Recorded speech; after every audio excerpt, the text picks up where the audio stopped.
Well, another way we can distinguish ourselves is in terms of our emotional capacity. Right? Again, there's a lively debate in animal psychology circles over whether some other animal species have emotions. I am tentatively on the side of saying that some animal species do have emotions, but I'm not an expert in this area, so I'm not going to pronounce definitively here.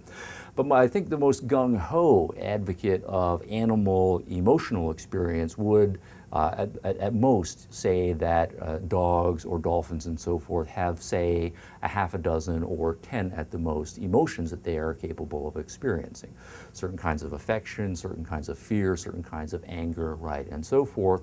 We then would be able to count on the fingers of one or two hands the number of emotions that are experienceable by any other animal species.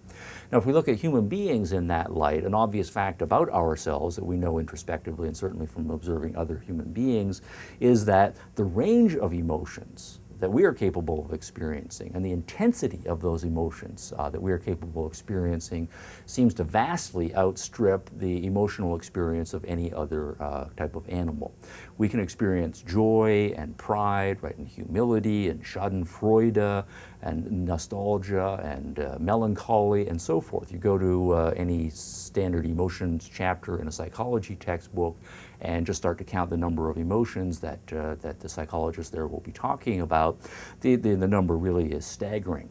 Or, without having to do that kind of research, music, I think, is an important phenomenon here. If you were to consider your own musical collection and just to pick out of that, say, 100 songs, and play all of those songs and then make careful note of the number of emotions that you experience in the course of listening to those songs, the list of emotions would run to several pages, I am quite sure. So one thing that we can then say is, another possible answer to this question is that important to our identity as human beings is our emotions, right? That what we want adult human beings to be able to do, to live a full life, to live the best possible kind of life, is to experience the full range of intense emotional experience that makes human life possible. And we also want human beings to be able to have the emotional resilience and the emotional strength to be able to live, right, that sort of a life. So we want to achieve happiness. We want to experience all of the intense emotionality that our family relationships can bring to us, our business achievements can bring to us, our friendships can bring to us, our romantic lives can bring to us, our accomplishments in sporting activities, and so forth.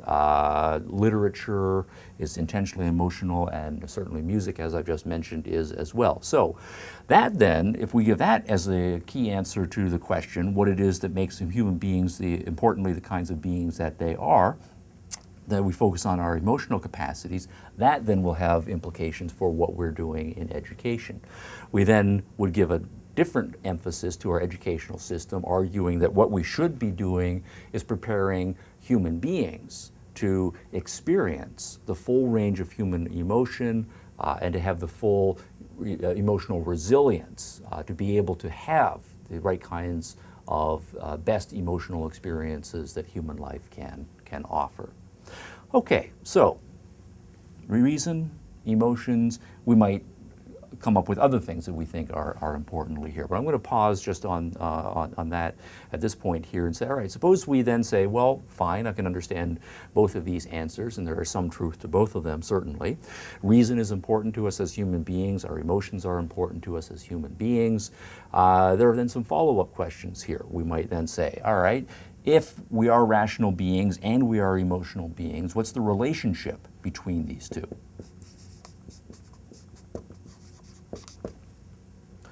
Is it the case that our rational life has a life of its own, or our emotional side also has a life of its own, and that these two proceed on independent tracks?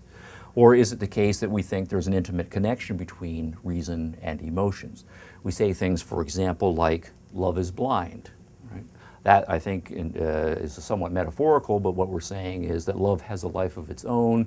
The reason we fall in love with people is for reasons that are blind to us, or that we're not aware of the reasons why that we fall in love with people. So reason and thinking and facts don't really have anything to do with it, and so that's then a position that says our emotional life and our rational life are somewhat separated for various reasons. Of course, there's also the other phenomenon that we might be very infatuated with someone, but as a result of coming to know the person, we gather various facts and the data presents itself to us, we fall out of love with that person. We're no longer interested. In some cases, we might be repulsed by the mere thought of that person. Well, what's going on in that case? In that case, it doesn't seem that our emotional life has a life independent of our reason, but rather our emotional transformation is a result of our reason coming up with and processing new facts and new data. So, is our reason and our emotion integrated? Do they work together, or do they do work separately? Now, this, of course, is an important issue in psychology. It's an important issue in philosophy. But again, it's an issue that has important educational implication, because if we want to say our job is to train human reason or to train human emotions, whether we think that those two are two separate entities, two separate animals that we are dealing with, or whether we think that they are integrated and should be taught in tandem with each other, that's going to dictate very different educational strategies when we're approaching just this one issue here. We might then say, suppose there is a connection between the two. Is it the case that that reason really is the legislator here and our emotions follow along? Or is it the case that we think our emotions are our legislator and our reason, right, is the tag along? Is it, for example, that we come to think, say, certain things about capital punishment, right? As an example, we form certain beliefs, and then as a result, we have certain emotions, positive or negative, when we think about capital punishment? Or is it the case that we come to have a strong feeling, a strong urge, right, a belief, or a strong felt experience when we think about capital punishment, and on the basis of that we rationalize or construct arguments to justify something that we've already made an emotional commitment to? Does this one have priority, or does that one have priority? So again, when we're educators and we're teaching things that are rationally important and emotionally significant, should we be approaching them primarily through the educational side, or the emotional side of things, or through the rational side of things?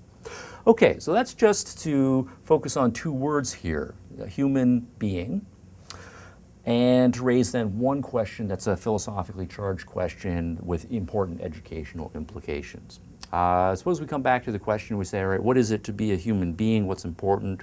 What's distinctive to our identity here?